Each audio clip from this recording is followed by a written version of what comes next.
morning, everyone. Thank you for joining us on this Facebook Live. I'm Se Kwon. I'm Dylan Bill. That's right. Before we get started, don't forget you can always watch this, listen to this on your own time on our InForum YouTube channel. You can find this on your favorite podcast platform. And you can find us on inforum.com/podcast under the InForum Minute. And Dylan has a Swedish fish bag in his hands, and I think you have a lot to tell us, because... Do I? Yeah, I don't know why you would have that without any context. Well, I caught it. I caught some Swedish fish in Scheel's Lake this morning. If you watched First News this morning, you would have seen that. It's true. Yeah, I did catch it. Uh-huh. I, bought a whole bunch of things, wearing a whole bunch of gear. Yeah. Scheel's Ice Fest starts today at 9. Woohoo! And goes all throughout their business hours until 3 p.m. Yeah. On Sunday. So check that out. A lot of ice fishing gear there for all of your needs. No Swedish fish, though. I fished that lake out of them. I have all of them right here. So. I'm like, I think these are half eaten already. Yeah, I've been slowly eating my Definitely catch. did not toss that one big. Yeah. Yeah, no, not tossing this bag. You crazy? No. Yeah, I know. You're right. Weather related today, of course, this is a big talker. We have UND NDSU game tomorrow, so that's going to be a big one, but looking cold. Yeah, it's going to be awful chilly. I mean, Yeah. right now, we're sitting at 1 degree right now in Fargo. A singular degree. No. Tomorrow it'll be similar. It will be pretty cold this as well, and of course, with tailgating going on, it's going to be awful darn chilly. So I think only warming up to maybe the double digits, low double digits if we're lucky. Okay. So yeah, We'll take what we can get at this point. We're about a 25-ish degrees below average. Oh, okay. Yeah, so big cold blast, Yeah. and it's 6 through Saturday. Sunday morning, probably below 0. Actual air temperature, not including wind chill. Oh my gosh. And then, of course, by Sunday afternoon, we warm up a little bit. And the next week doesn't look as bad. Oh. Near freezing. I was gonna cover my ears, and then I uncovered them when I heard it's not gonna be as bad. Yeah, by the middle of the week, we're near freezing. Near. Okay. So, Near. That's actually way better. I'm sure we'll feel like a difference too. It will. Yeah. Yeah. Okay. First good burst of winter, though. Burst It's here. of winter. Oh yeah. Hello, winter. All right, Dylan. Thank you very much. You're welcome. I'm coming back for the Swedish fish. Are you? Yeah. Maybe I'll eat them all before you go.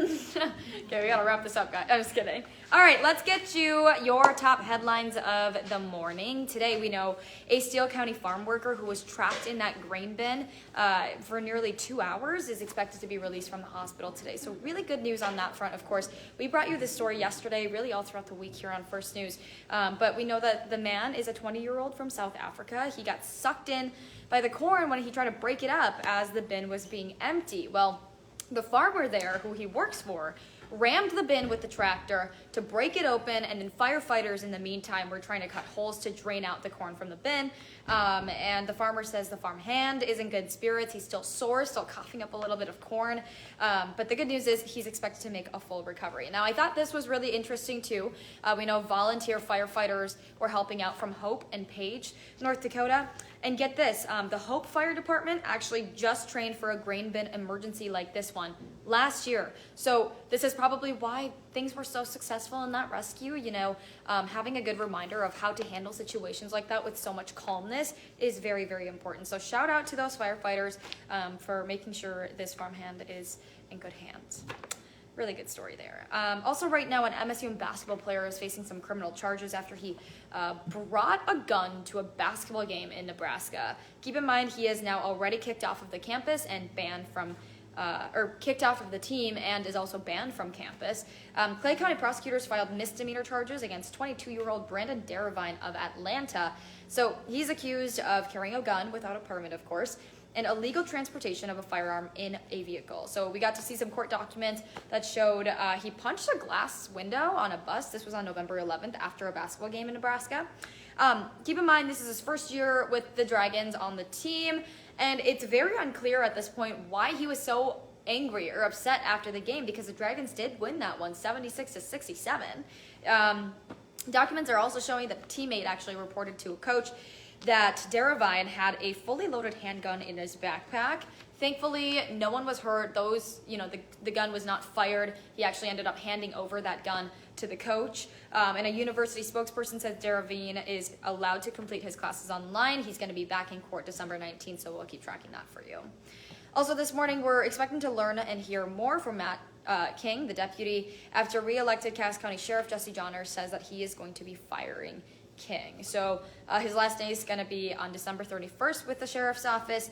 And Johnner kind of pointed to reasons of, he has high expectations for his deputies, and he feels like Matt King doesn't support his mission, vision, and values. Now, during the election, of course, King was critical of how Johnner handled office, including how he disciplined an officer who accidentally sent a nude photo to another deputy using a department-issued phone, right? We've been talking about that a lot on First News as well.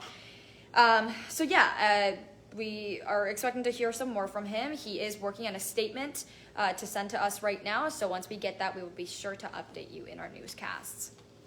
Also, we are learning a man who drove into two businesses earlier this week is believed to have had a mental health crisis. So we're talking about 25-year-old Damian Smith of Bemidji. He called dispatch, and Bemidji police say that he was indicating he was having some sort of a mental breakdown. Well, during their conversation, he backed into the clinic, took off, led police on a chase, and then officers tried to use stop sticks, obviously, to pop his tires, stop his car, but then he continued driving. He hit a car on the way there, and then he also ended up driving into the mall entrance nearby. He was brought to the hospital before being booked into the Beltrami County Jail, so we will let you know once we find out what kind of charges he will be facing. Okay, medical providers who perform abortions could be allowed to soon disclose personal health information to avoid prosecution under North Dakota's pending abortion ban. Now, that is according to an opinion from State Attorney General Drew Wrigley.